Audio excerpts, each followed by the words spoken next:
Okay, so on this question, we're trying to find the derivative using this definition of the derivative. This is the limit definition. And we're going to do it for the function f of x equals 2x minus 3.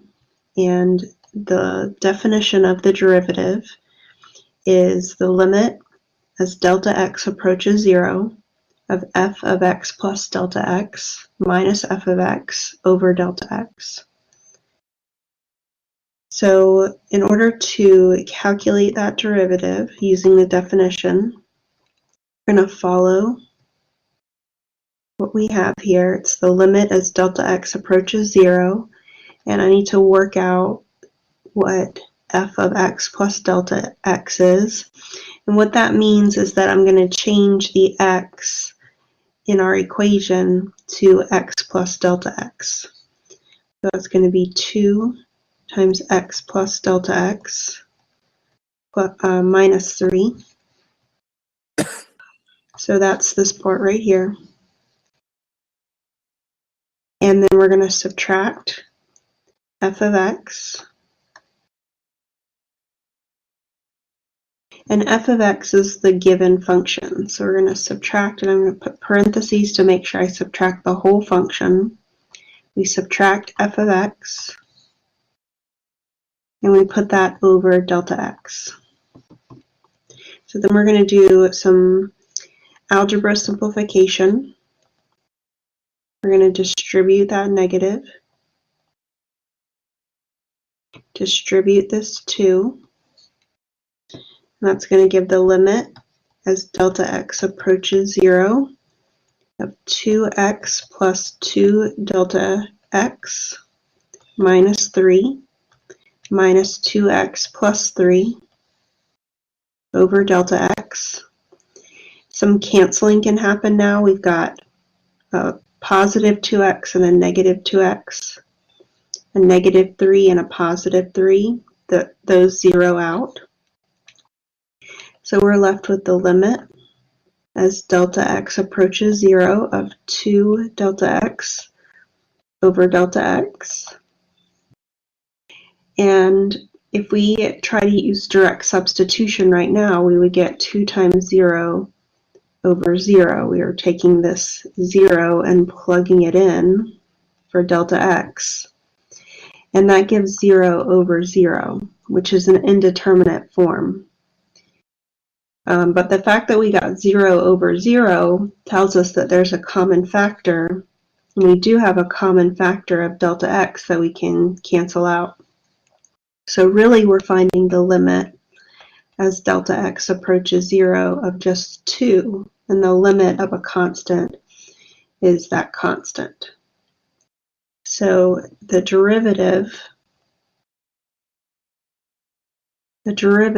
of f is 2. The derivative of 2x minus 3 is 2. All right, so on this one, we have a person standing close to the edge on the top of a 96-foot building throws a baseball vertically upward. The quadratic function s of t equals negative 16t squared plus 16t plus 96. Looks like I'm missing some directions there. So let me explain what should be there. The directions should say here that this function will model the ball's height above the ground. So S of t is the height. Sorry, my pen here is giving me some trouble. S of t is the height, and the t is the time. So this function models the ball height t seconds after it was thrown vertically. And we call this the position function. What we want to know is what is the velocity of this. The velocity 1 second after the ball is hit. Well, that's a little confusing. The ball here says it's thrown, here it says it's hit. So we're going to say what is the velocity 1 second after the ball is thrown? Okay, so what we need to know calculus-wise for this problem is that the derivative is a rate of change. So we've been talking about it graphically being the slope of the tangent line, but the derivative is also a rate of change. So when we take the derivative of the position function, we're going to get velocity. So the derivative of position will give us the velocity of the ball. So we're going to calculate the derivative using our shortcut derivative rules. So we have the function s of t equals negative 16t squared plus 16t plus 96. The derivative of that, which I said will give us velocity. We have a constant multiple of negative 16. Then we'll calculate the derivative on t squared. That would be 2t. Well, we got a constant multiple of 16. The derivative of t is 1. And the derivative of 96 is 0. So our velocity function will be negative 32t plus 16. So now we have the velocity function, and we want to know what is the velocity at 1 second. So we're going to substitute into the velocity function a time of 1, and that gives negative 32 times 1 plus 16. That's negative 32 plus 16, that's negative 16. So we have our units for this example in feet and seconds. So our velocity is going to be negative 16 feet per second. And the negative is the ball coming downward. The negative on that velocity. Velocity will give you the speed and the direction. So the negative gives the direction coming down, and the 16 is the speed that the ball's going at that particular moment. So we want to find the derivative using the limit definition. And we want to find the derivative of f of x equals 1 over x plus 2. Our limit definition involves the difference quotient and taking the limit as delta x approaches 0. So I'll calculate that derivative. And following the definition, it's going to be the limit as delta x approaches 0. And I'm going to start off by filling in this part right here. And this part is f of x plus delta x. So what I do is I change my x to x plus delta x to get 1 over x plus delta x plus 2. So that is that part of the definition. Then I want to subtract f of x. And f of x is just the given function, 1 over x plus 2. And then I want to divide by delta x. Now, if I were to try to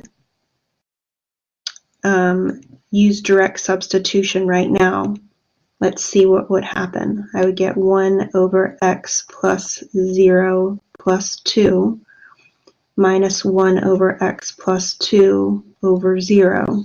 So direct substitution means we take this 0 and substitute it into that delta x. So that would give 1 over x plus 2 minus 1 over x plus 2 over 0, and that would give 0 over 0.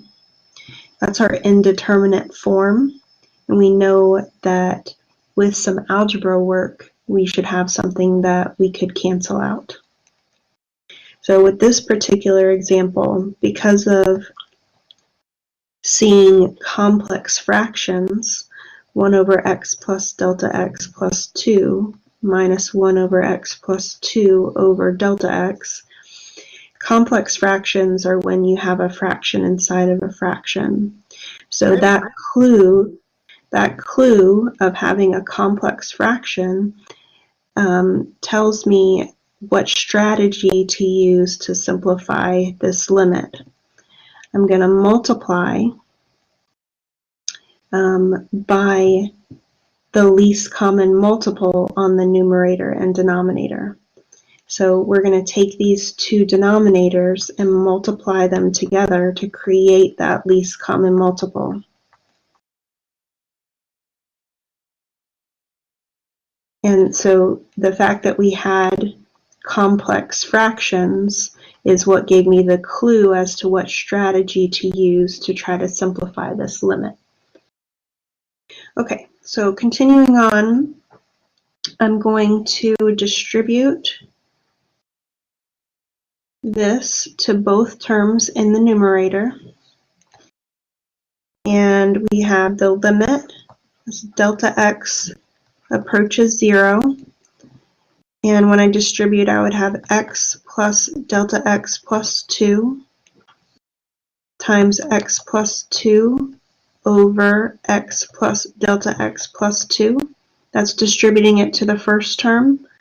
And then I'll distribute it to the second term. X plus delta x plus 2 times x plus 2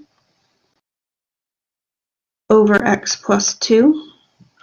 And then in the denominator, I'm going to leave it in factored form, and that would be delta x times x plus delta x plus 2 times x plus 2.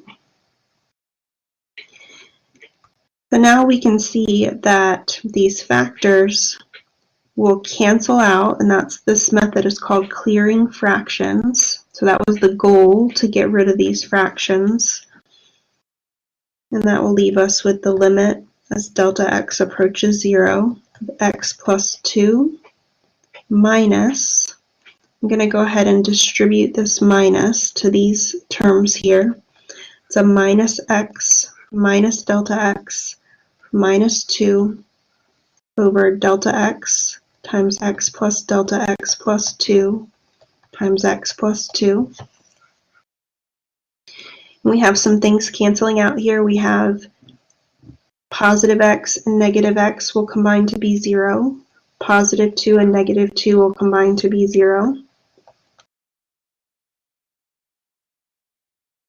And we have negative delta x left in the numerator over delta x times x plus delta x plus 2 times x plus 2. And now what we've been hoping for, since we saw that we had 0 over 0, that told us that we would have a common factor in the numerator and denominator that would cancel out. And now we've canceled that common factor out. And once we've canceled that common factor out, now we're going to be able to attempt direct substitution again. So we have negative 1 over x plus delta x plus 2 times x plus 2. We'll use direct substitution to get negative 1 over x plus 0 plus 2 times x plus 2 over negative 1, equals negative 1. That x plus 0 plus 2 simplifies to be x plus 2. We have two factors of x plus 2, so we can put those together and write this as negative 1 over x plus 2 squared. So let's zoom out so we can see all of our work and state what the derivative is. So we have f of x being 1 over x plus 2, and the derivative of that is negative 1 over x plus 2 squared.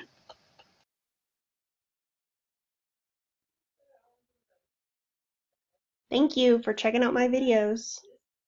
Have a great day.